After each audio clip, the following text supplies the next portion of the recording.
Good morning, everyone. Today we are going to continue the first chapter, and we would like to finish the first chapter today. Again, I would like to present you about the nature of operation.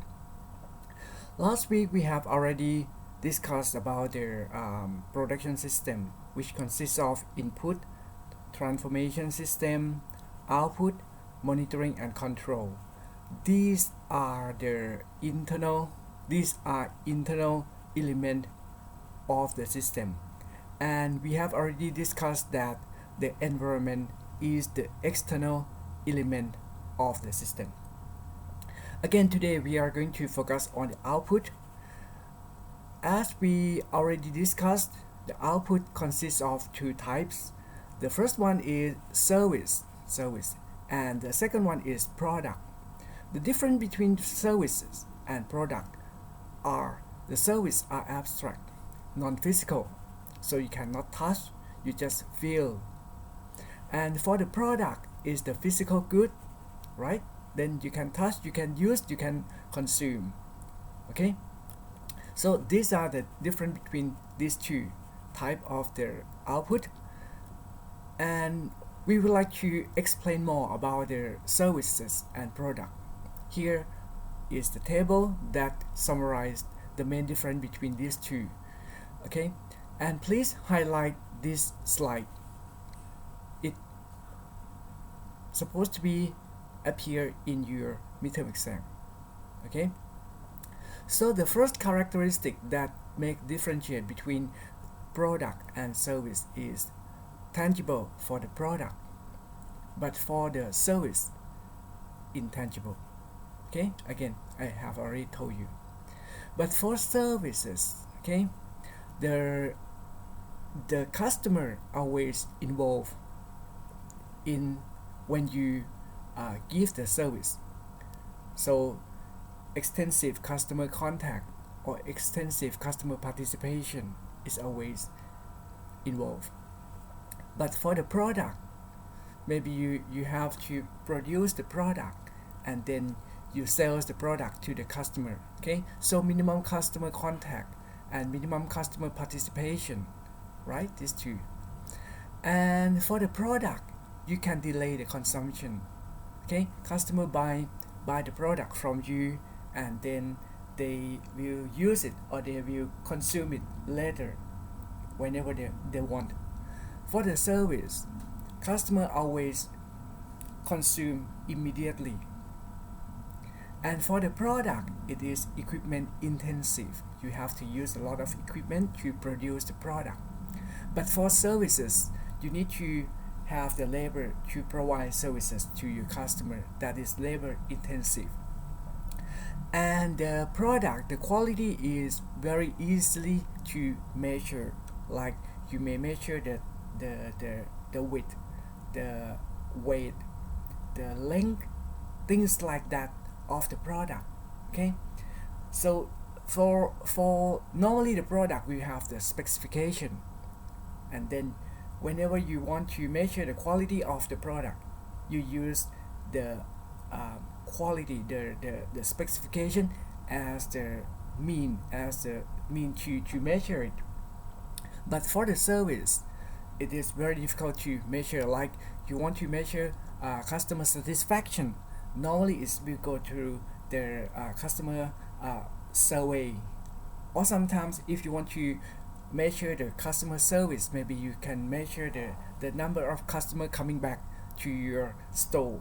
Okay, the market share, the things like their complaint, things like that. Okay, so it's not easy to measure. Okay, but for the product, it's much more easier to measure the quality of the product, right? Okay, please make a star on this slide, because you will be asked to answer some question about this slide in your midterm examination. And we have already discussed about the facilitating good concept, but I would like to emphasize some concept about the facilitating good here. So the reason for not making this different between manufacturing and service. Okay, so company could be manufacturing company or services provider. So if you think that we are manufacturer, or if we think just only we are the service provider, it could be very harmful. So this concept is occur. The concept about the facilitated goods is occur because whenever you believe that you are manufacturers, okay, you tend to focus on measure of the internal performance like efficiency, productivity, utilization of the system. So you focus on the internal matter of the system. Okay, you neglect the external matter, that is the customer. However, when you believe that you are the service provider, what happens is you always focus on the customer, but forget to emphasize or forget to looking back to your internal issue, right? Okay, you try to make a better service to your customer. So if you think that if you have the concept like this, okay, think just only you are a manufacturer or you are a service provider, so it would be harmful the whole system. Therefore, the concept of facilitating good need to be happen, right?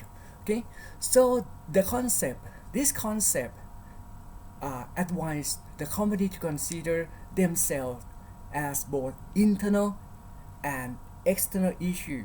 Consider both internal and external issue to improve the whole system, to improve the efficiency of the system as a whole, right? Okay, so you just think that you provide facilitated good for the customer, meaning that coming back to this picture, right?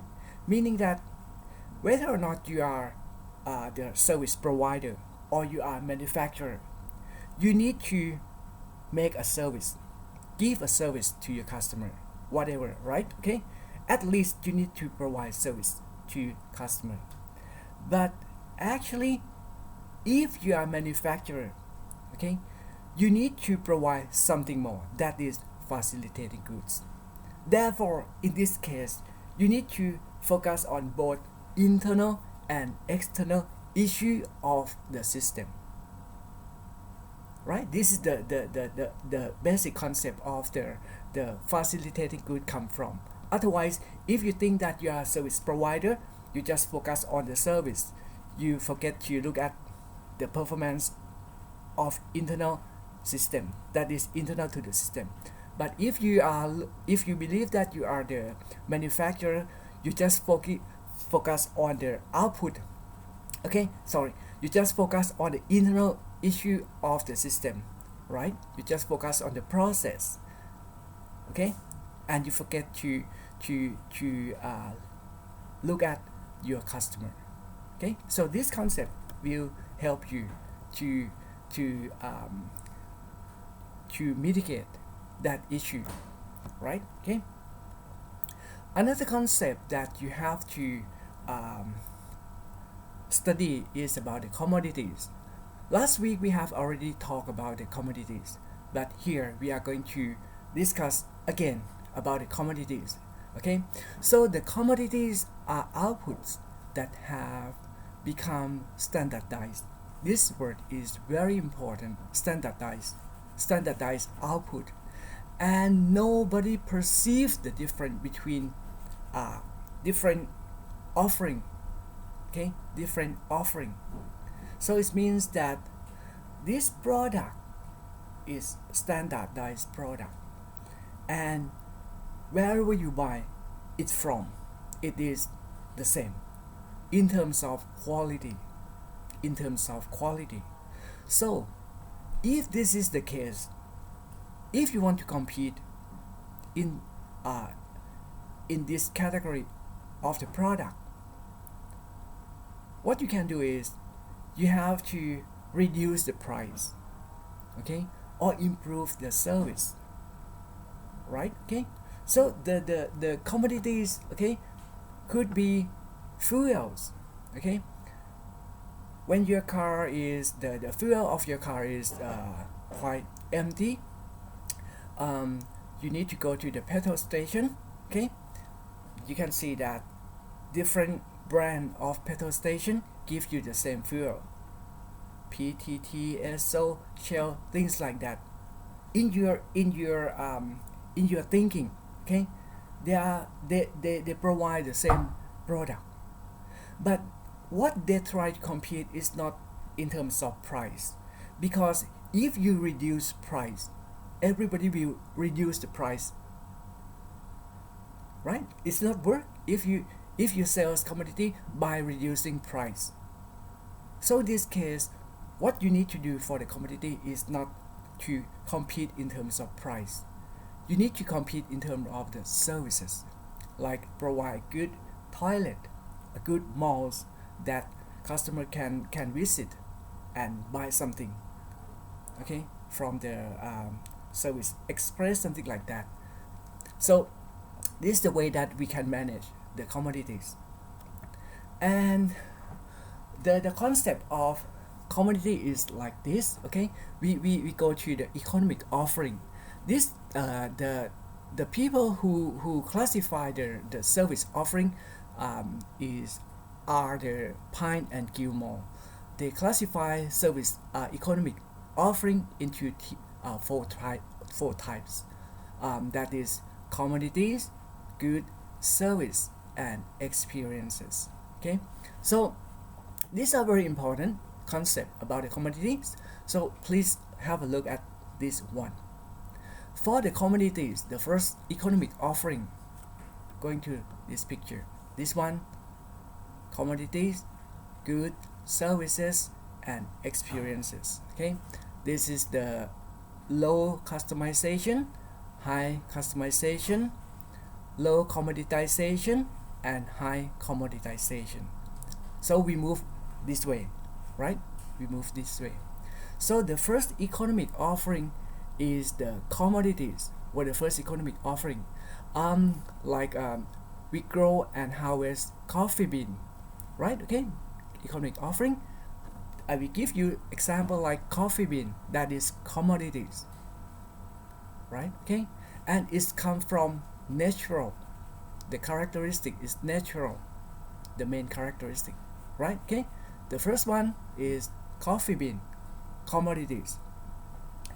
And once you put some process in the commodity, like roast, grind, package, and brand it, it become good.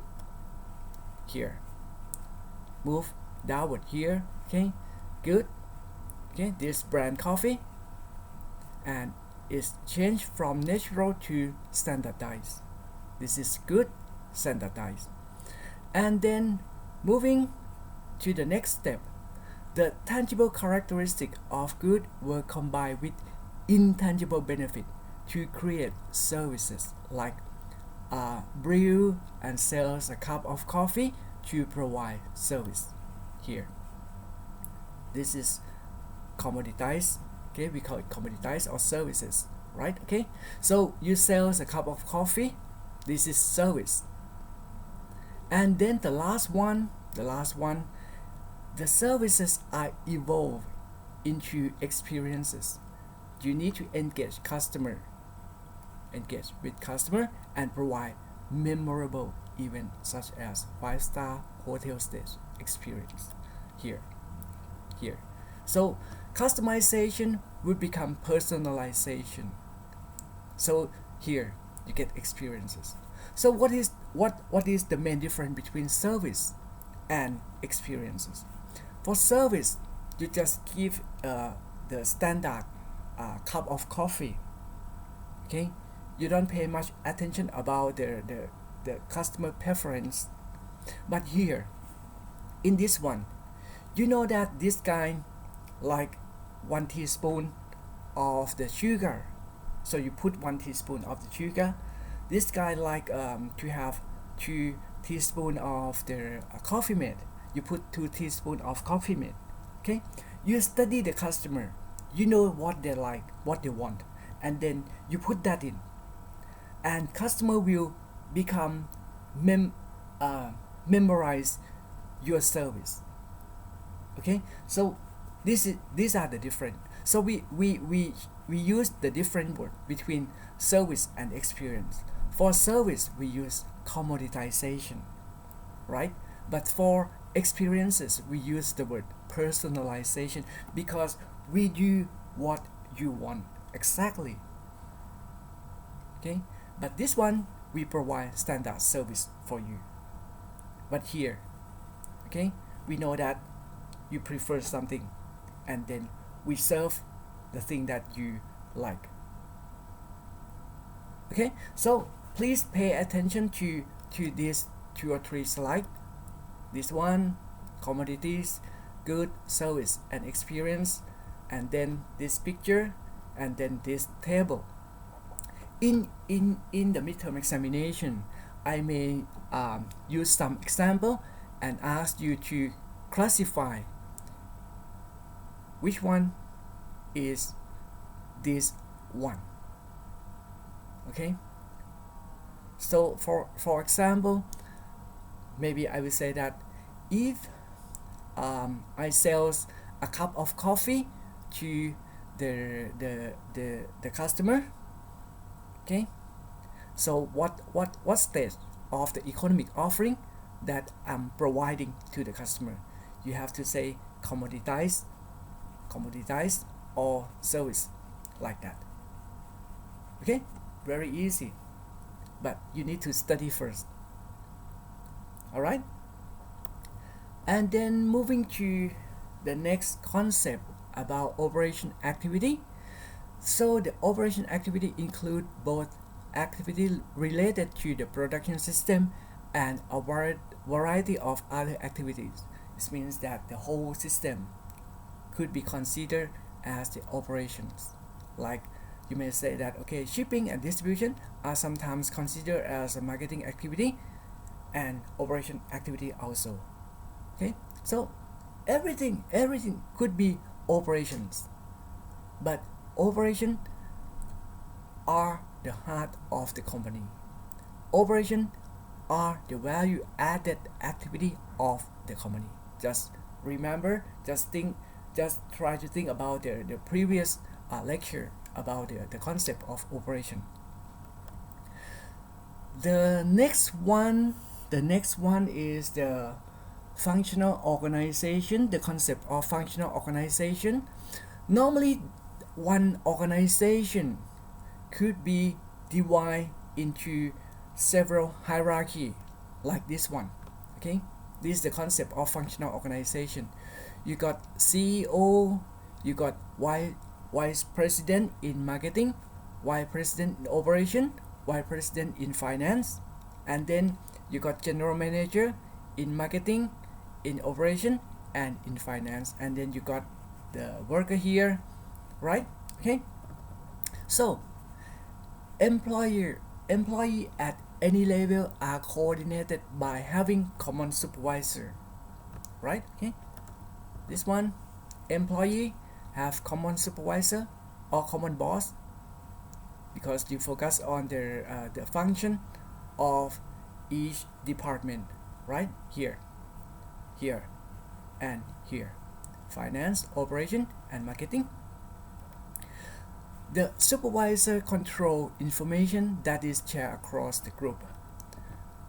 When CEO asks the organization to do something, they maybe give a command to this department, and the supervisor will distribute the information from top to the bottom of their function, share the information, and the information come from top to bottom.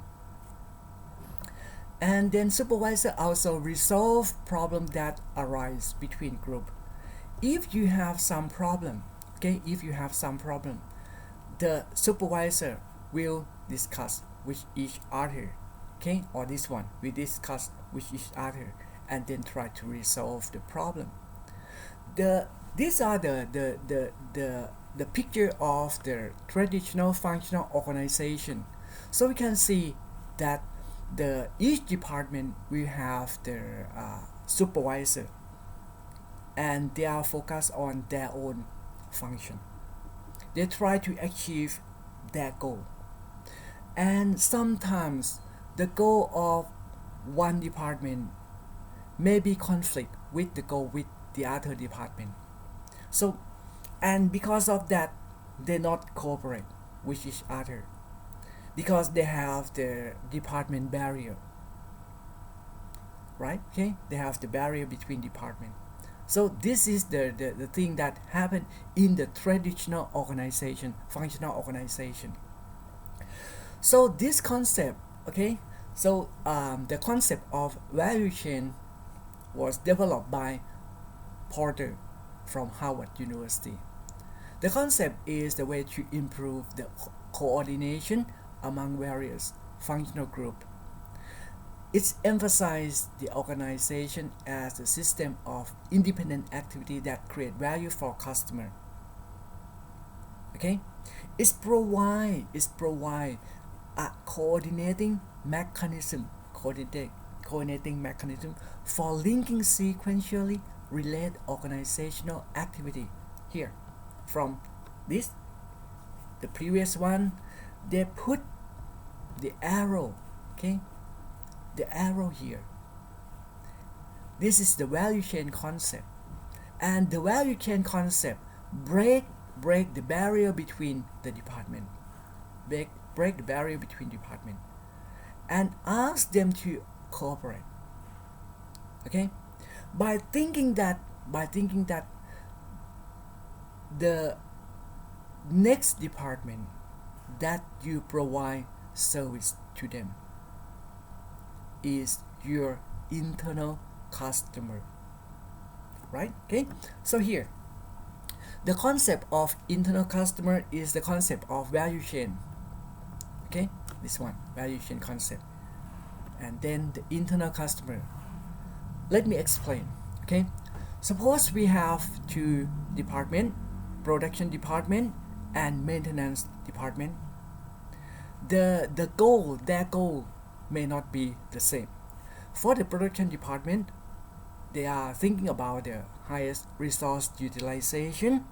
They try to achieve maximize production rate, right? Okay, but for the preventive maintenance, okay, for the maintenance department, they are thinking about the minimum machine downtime. So they want to do the preventive maintenance. But whenever they do the preventive maintenance, they need to interrupt the production process because sometimes they cannot produce anything because this guy have to go to the production facility and stop the production of that resources. So their goal may be conflicted, right? Okay, so but actually the ultimate goal of the organization is to provide good service, a better service to the customer. They both want to provide service to customer, but they fight with each other. Okay, that is the traditional functional organization. No cooperation, no coordination, right? Okay, but if the concept of the internal customer become available in the company, what they would do is maintenance department, okay, for the maintenance department, they need to send the maintenance schedule to the production department because they believe that production department is its internal customer, is one of its internal customer. So they send this information so that when the production department have this information, they need to reschedule their resources, their shop floor in order to meet the demand from the maintenance department. Okay, so this one believe that the production department is its internal customer, so they send this information to them. Again, the production department believe that the maintenance department is its internal customer as well. So they send the production plan, okay, they send the production plan to the maintenance department so that the maintenance department can have a look. Okay, this slot you have not much activity in the shop floor, so we can do the maintenance during that day or that hour, right? Okay, so this is the way that they can coordinate and cooperate, and they can negotiate nicely between the department so that the whole goal of the system would be realized. Okay, so this is the concept of the internal customer. Okay, I would like to say here that internal customers is or are the process that you must serve in terms of material, document, and information. You need to share information or requirement with the internal customer, right? Okay, please pay attention to this figure, and then your assignment today is about the internal customer. Assignment number 2, if the organization structure of the company consists of 4 departments, that is, they are marketing, production, maintenance, and accounting. Okay, these 4: accounting, marketing, production, and maintenance. And draw diagram with arrow to illustrate the information that each department must share with its internal customer. I have already drawn for you. Okay, there are several. Okay, there are many arrow, many relationship between their internal customer of the company. So what I would like you to do is give some example of the information. Actually, there might be document, there might be material, there might be information, but in this assignment I would like you to give just only the information that each department need to provide to its all internal customer. Like, if you believe that marketing department is the internal customer of the accounting department, what kind of information that accounting department need to provide to marketing, need to provide to production, need to provide to maintenance, or what kind of information that marketing department has to provide to accounting, maintenance, and production, right? Okay, very simple. This is the second assignment. Okay, the second class will be stopped here. If you need any help, please ask PTA, Pitan, or if you want something more, I could help you. Okay, you can email me or you can come to see me in my office. Thank you for your attention, and see you next week. Bye for now.